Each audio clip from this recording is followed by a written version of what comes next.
Assalamualaikum warahmatullahi wabarakatuh. Bertemu lagi dengan Dia di channel. Pada kesempatan kali ini kita akan membahas tentang struktur dan muatan kurikulum di SMP Negeri 1 Penasambung. Disampaikan pada masa pengenalan lingkungan sekolah MPLS tahun 2021-2022.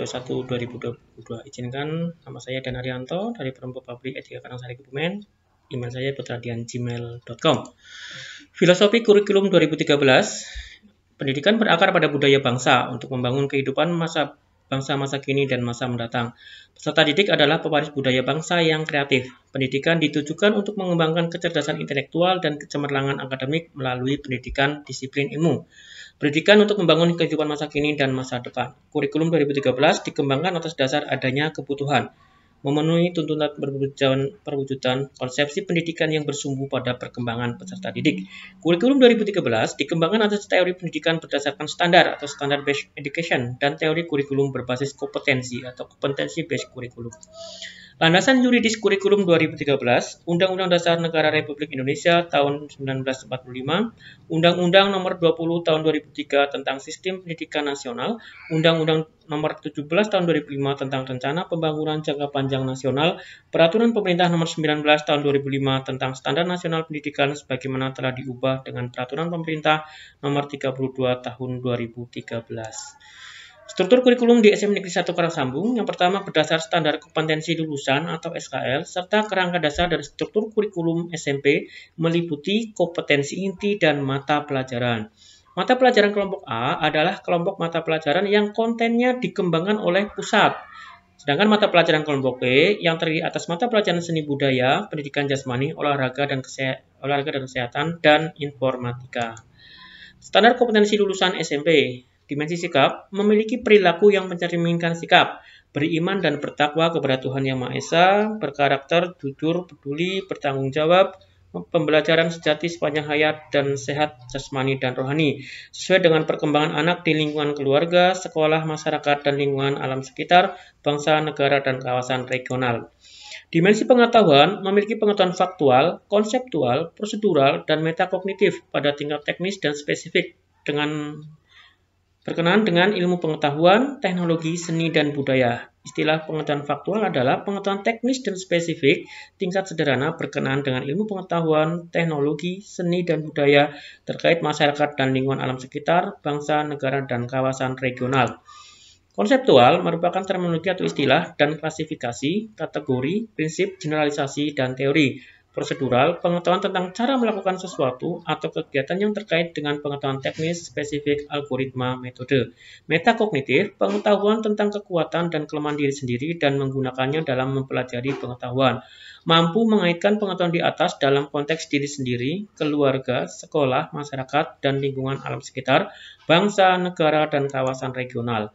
Dimensi keterampilan memiliki keterampilan berpikir dan bertindak, kreatif, produktif, kritis, mandiri, kolaboratif, dan komunikatif melalui pendekatan ilmiah, sesuai dengan yang dipelajari di satuan pendidikan dan sumber lain secara mandiri. Kompetensi inti menggunakan notasi sebagai berikut. Kompetensi inti 1 atau KI1 untuk kompetensi inti sikap spiritual, kompetensi inti 2 atau KI2 untuk kompetensi inti sikap sosial, kompetensi inti 3 atau KI3 untuk kompetensi inti pengetahuan, kompetensi inti 4 atau KI4 untuk kompetensi inti keterampilan. Kompetensi dasar kelompok 1, kelompok kompetensi dasar sikap spiritual dalam rangka menjabarkan KI1. Kelompok 2, kelompok kompetensi dasar sikap sosial dalam rangka menjabarkan KI2. Kelompok 3, kelompok kompetensi dasar pengetahuan dalam rangka menjabarkan KI3. Kelompok 4, kelompok kompetensi dasar keterampilan dalam rangka menjabarkan KI4. Mata pelajaran kelas 7, 8, dan 9. Yang pertama, kelompok A, Pendidikan Agama dan Budi Pekerti, 3 jam pembelajaran. Pendidikan Pancasila dan Kewarganegaraan, 3 jam pembelajaran. Bahasa Indonesia, 6 jam pembelajaran. Matematika, 5 jam pembelajaran. Ilmu Pengetahuan Alam, 5 jam pembelajaran. Ilmu Pengetahuan Sosial, 4 jam pembelajaran. Bahasa Inggris, 4 jam pembelajaran. Adapun kelompok B, Seni Budaya, 3 jam pembelajaran. Pendidikan Jasmani, Olahraga, dan Kesehatan, 3 jam pembelajaran. Prakarya Informatika, 2 jam pembelajaran. Muatan Lokal Bahasa Daerah, Bahasa Jawa, 2 jam pembelajaran, total 40 jam. Pengaturan beban belajar, jenjang kelas 7, 8, dan 9, 1 jam pembelajaran tatap muka adalah 40 menit. Jumlah jam pembelajaran per minggu adalah 40 jam. Waktu pembelajaran atau jam per tahun adalah 38 minggu. Gradasi sikap pengetahuan dan keterampilan. Sikap menerima, menjalankan, menghargai, menghayati, mengamalkan. Pengetahuan mengingat, memahami, menerapkan, menganalisis, mengevaluasi. Keterampilan mengamati, menanya, mencoba, menalar, menyaji, mencipta. Pengembangan diri dan pembiasaan. Yang pertama adalah bimbingan dan konseling 2 jam, bimbingan dan konseling TIK 1 jam, aktualisasi pendidikan kepramukaan 1 jam, aktualisasi pendidikan kepramukaan pembiasaan Jumat bersih dan olahraga 1 jam, pembiasaan GLS atau gerakan literasi sekolah pukul 11 sampai pukul 12, ekstrakurikuler pukul 2 siang sampai dengan pukul 4 sore. Jumlah waktu per minggu adalah 45 jam.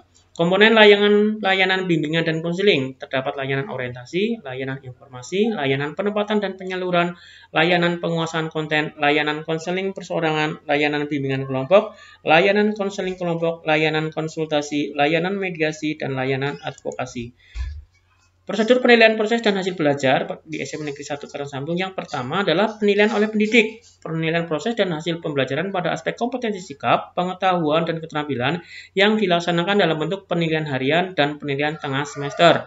Penilaian oleh satuan pendidik dilakukan melalui penilaian akhir semester, penilaian akhir tahun, dan ujian. Yang tiga, penilaian oleh pemerintah dilakukan melalui ujian nasional atau uji kompetensi minimal dan survei karakter.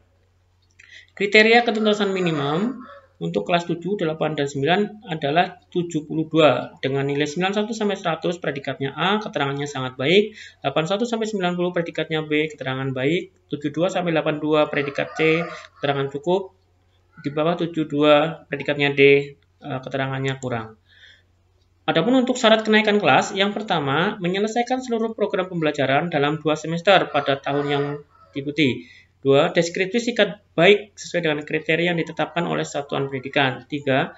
Nilai ekstrakurikuler pendidikan kepramukaan minimal baik sesuai dengan kriteria yang ditetapkan oleh satuan pendidikan. Yang keempat, nilai rata-rata semester 1 dan 2 tidak memiliki lebih dari 2 mata pelajaran yang masing-masing nilai kompetensi pengetahuan dan atau kompetensi keterampilan di bawah KKM atau belum tuntas.